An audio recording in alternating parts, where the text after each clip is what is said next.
I'm Joey.T.Cartoon.P and you're watching the Cartoon Palooza.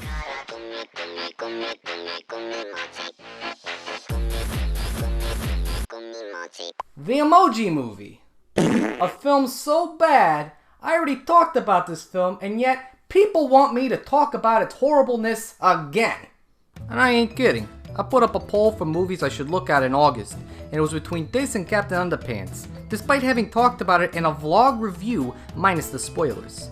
I guess people were so eager for me to go into full detail on why I didn't like this movie, even though, on a whole, it wasn't the worst movie I've ever seen.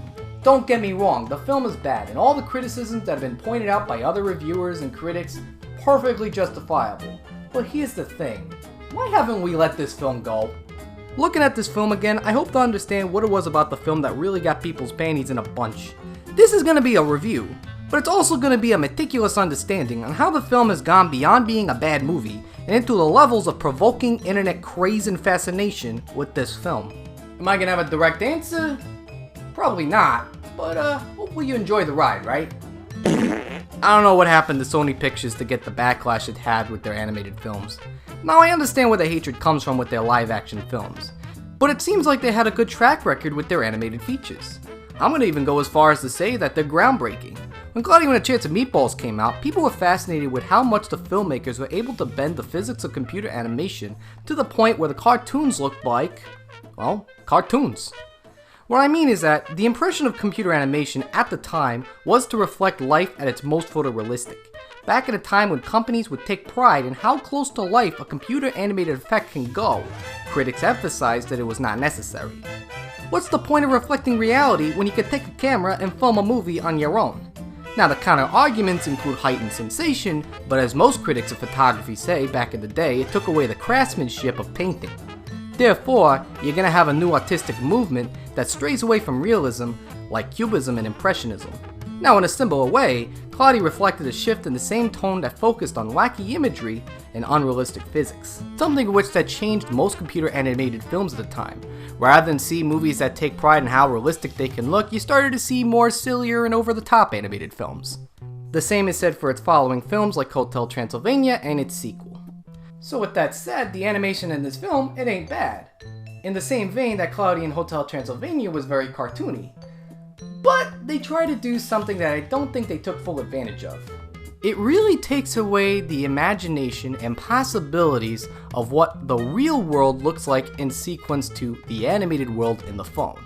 Now, I'm gonna mention this, but you're gonna have a lot of comparisons to other animated films. So the idea of having a world take place in your smartphone seems stupid.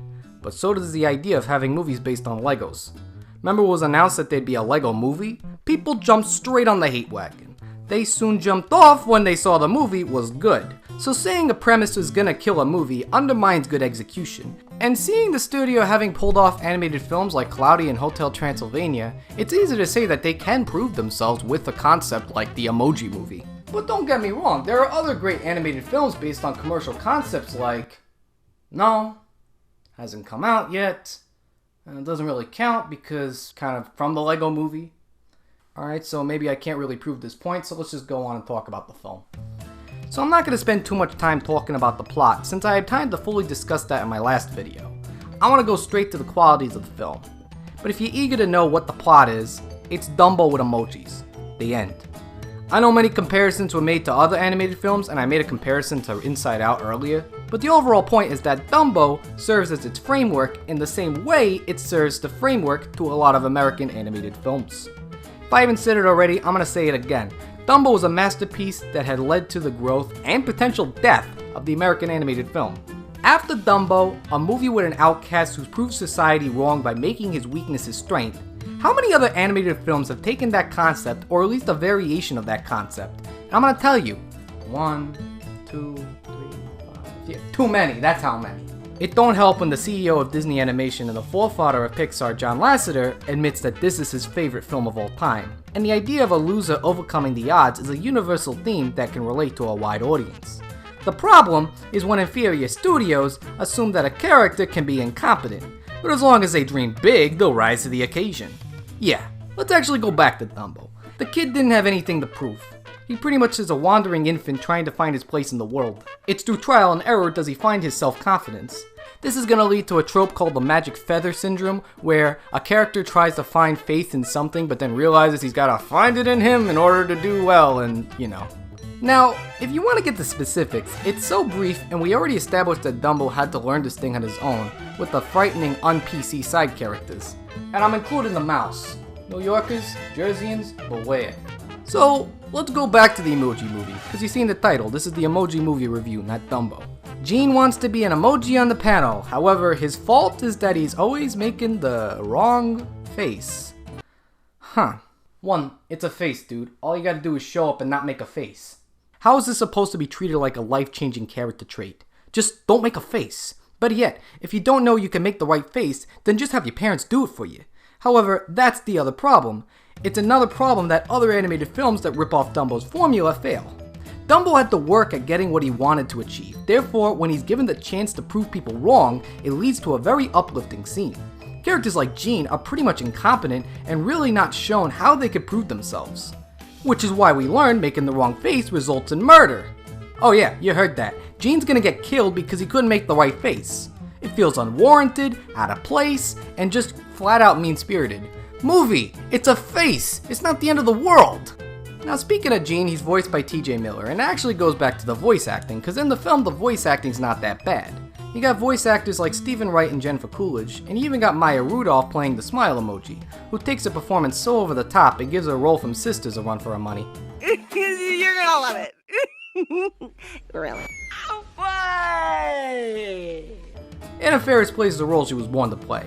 A female protagonist who takes on tasks that nobody thinks she can pull off. I thought it was really cool at the time when you didn't have a lot of female comedians. You had Anna Faris take on these silly slapstick roles in the same vein as Leslie Nielsen. Not all these roles were good, but every occasion she was going to have one really good role. So seeing Faris play a character that tries to defy a stereotype is actually fitting. Now if a character made more sense and had consistency, it'd be better, but I'm going to get to that later. T.J. Miller's been making news lately with his vocal and certainly proud promotion of the film. Now, whatever you may have to say about Miller, I don't think you can really blame him. This would be his first starring role in a widely released animated film. Prior to this, he was always the supporting cast member, going as far back as How to Train Your Dragon. Long story short, this was a golden opportunity to finally have a starring role. Potentially in that same sweet spot in his career Jack Black was with Kung Fu Panda, who was also side characters before becoming Po.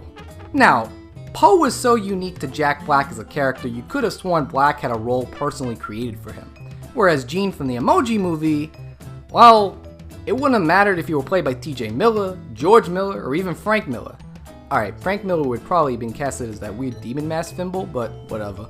The point is, it wouldn't have mattered if the casting was great. There had to be good material to work with. No matter how well the voice acting is, it isn't going anywhere when characters are annoying, cliched, and as interesting as, well, emojis. I've already discussed how the story is a pale comparison of Dumbo and how it affects characters like Gene. But let's actually get back to his side characters like Jailbreak. Gene wants to seek the aid of a hacker that can help reprogram him to make the right face. You know, a magic feather for the film.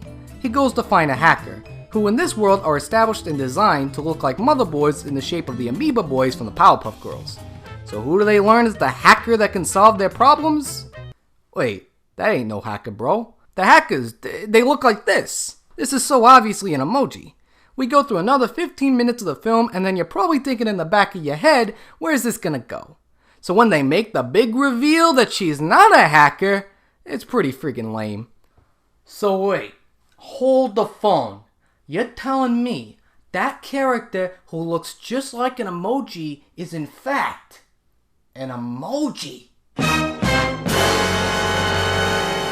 Stupid. Well, that's one side character we could do without. Hopefully his friend the Hand will probably make a good character. Oh no, he's worse. I hate this character. As far as side characters go, High Five is clueless, vain, and even as far as a character who's a hand, isn't even animated well. You're telling me the animators that were able to work on a character like Chester V, someone that was so fluid and interesting to look at, couldn't pull off something similar with the High Five character?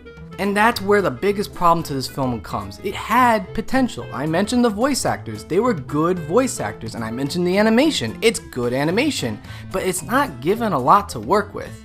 The Emoji Movie failed not because it was simply a bad movie, but it proved everybody right, and it had full potential to do otherwise. Unfortunately, that ain't the case.